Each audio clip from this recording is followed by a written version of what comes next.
SMP di seluruh Indonesia, jumpa lagi dengan saya.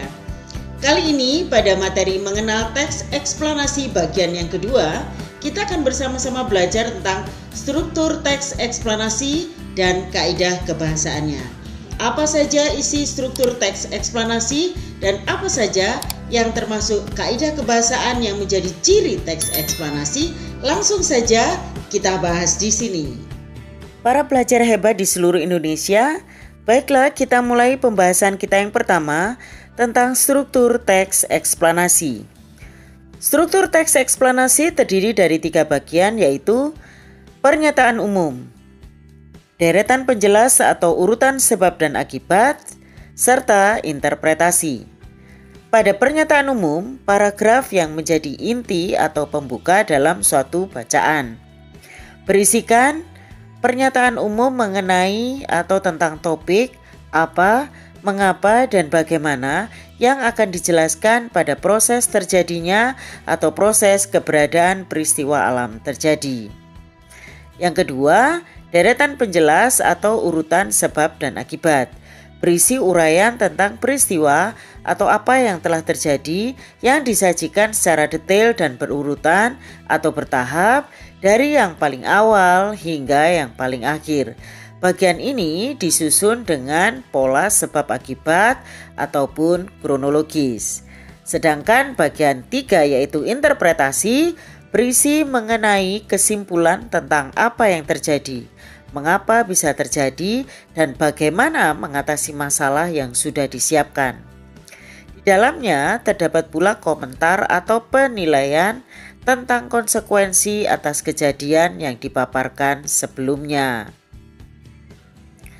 Struktur teks eksplanasi tersebut harus terdapat di dalam tulisan yang menjelaskan tentang suatu peristiwa, karena dengan adanya struktur teks eksplanasi, bacaan akan menjadi satu kesatuan.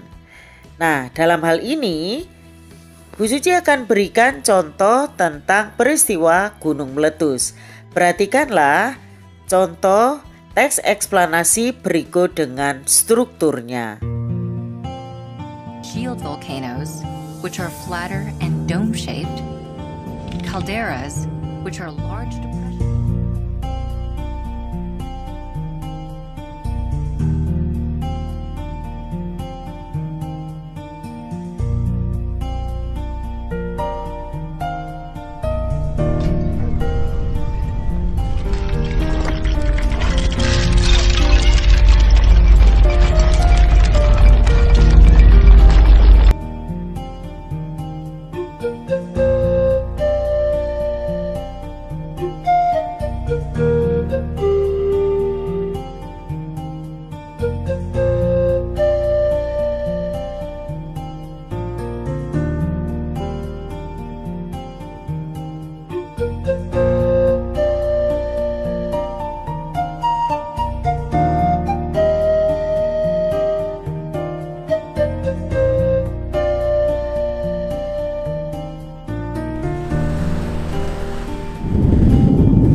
generasi muda Indonesia, kalau tadi kita bicara tentang struktur teks kebahasaan, sekarang kita akan masuk bagian yang kedua, yaitu kaidah kebahasaannya.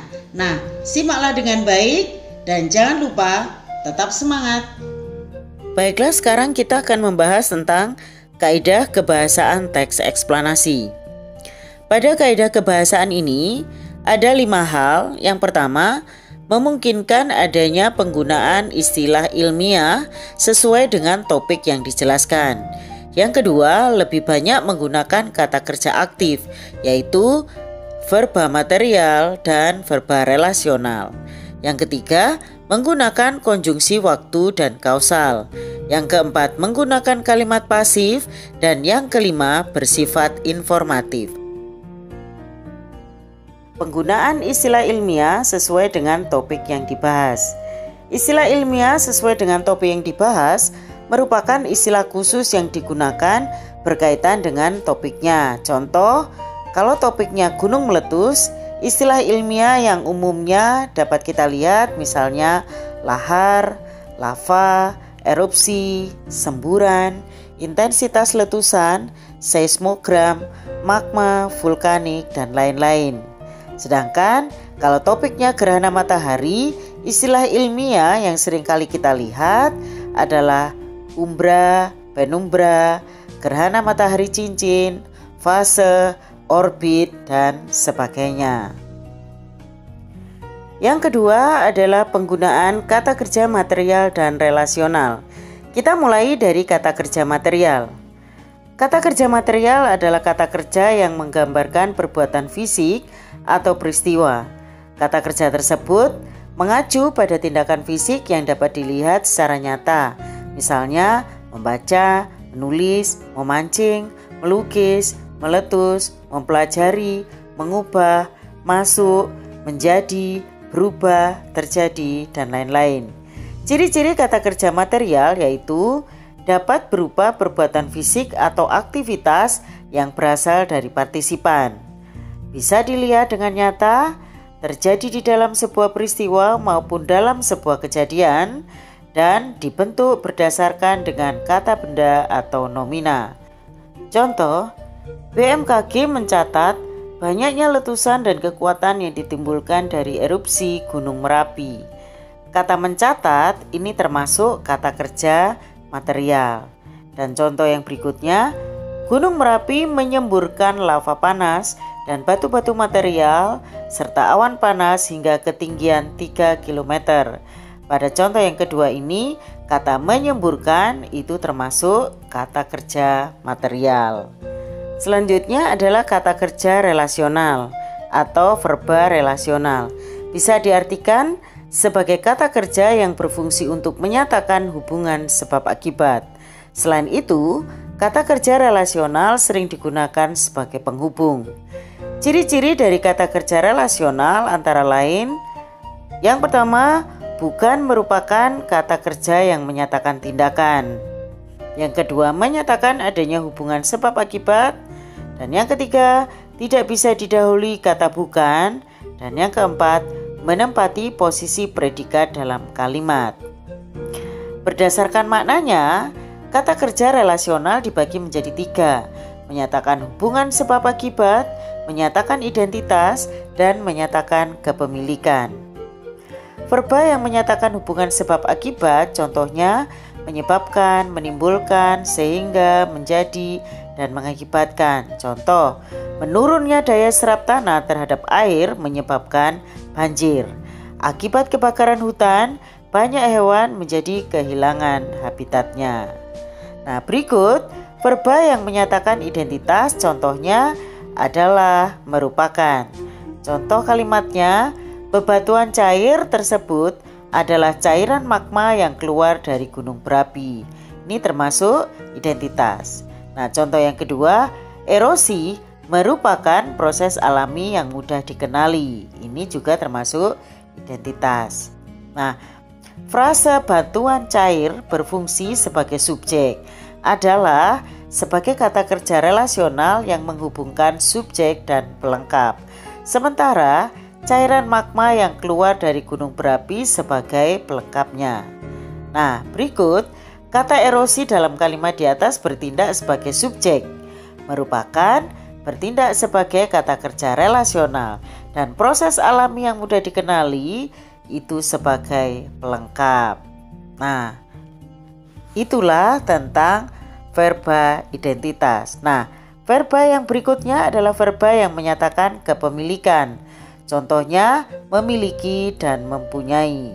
Contoh kalimat, pada umumnya tornado memiliki kecepatan angin sekitar 177 km per jam.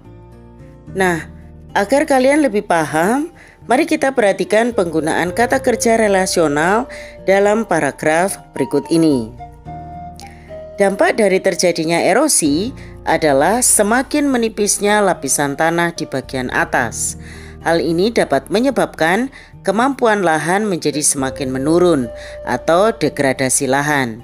Akibat lain dari terjadinya erosi yaitu semakin menurunnya kemampuan tanah meresap air. Dengan menurunnya kemampuan tanah untuk meresap air tanah naik sehingga terjadi banjir. Dalam kalimat di atas terdapat 4 kata kerja relasional. Yang pertama adalah yang menghubungkan subjek dampak dari terjadinya erosi dengan pelengkap semakin menipisnya lapisan tanah. Yang kedua, kata menyebabkan yang menyatakan adanya hubungan sebab akibat. Dan yang ketiga, yaitu yang menghubungkan subjek akibat lain dari terjadinya erosi dan pelengkap semakin menurunnya kemampuan tanah meresap air. Keempat, kata sehingga yang menyatakan hubungan sebab akibat dari terjadinya erosi. Nah, demikianlah penggunaan kata kerja relasional. Sudah paham bukan? Pelajar hebat di Indonesia, berikutnya adalah penjelasan kaidah kebahasaan teks eksplanasi yang ketiga, menggunakan konjungsi waktu dan kausal. Contohnya penggunaan kata-kata ketika, pada saat, sebelum, pertama, jika, bila, pada akhirnya, lalu, dan kemudian. Juga kata maka, kalau, karena, oleh sebab itu, sehingga, dan lain-lain. Yang keempat, menggunakan kalimat pasif. Karena sifatnya menganalisis, maka teks eksplanasi menggunakan kalimat pasif. Kalimat pasif adalah kalimat yang subjeknya dikenai suatu perbuatan atau aktivitas. Predikat kalimat pasif menggunakan di, ter, ke, dan kata ganti. Contoh, gunung terbentuk karena lempeng bumi bergerak dan saling menabrak satu sama lain. Contoh yang kedua, gunung meletus ditandai dengan adanya suara gemuruh, gempa, tumbuhan layu, dan uap panas. Nah, sekarang pada kaidah kebahasaan yang kelima yaitu bersifat informatif. Karena bersifat informatif, maka bahasanya harus bermakna denotatif atau sebenarnya singkat, jelas, dan rinci. Pelajar hebat Indonesia, demikian tadi bahasan kita tentang struktur teks eksplanasi dan kaidah kebahasaannya. Semoga bermanfaat dan sampai jumpa pada video-video selanjutnya. Tetaplah semangat, jaga kesehatan, gunakan masker, jaga jarak dan hindari kerumunan. Sampai jumpa.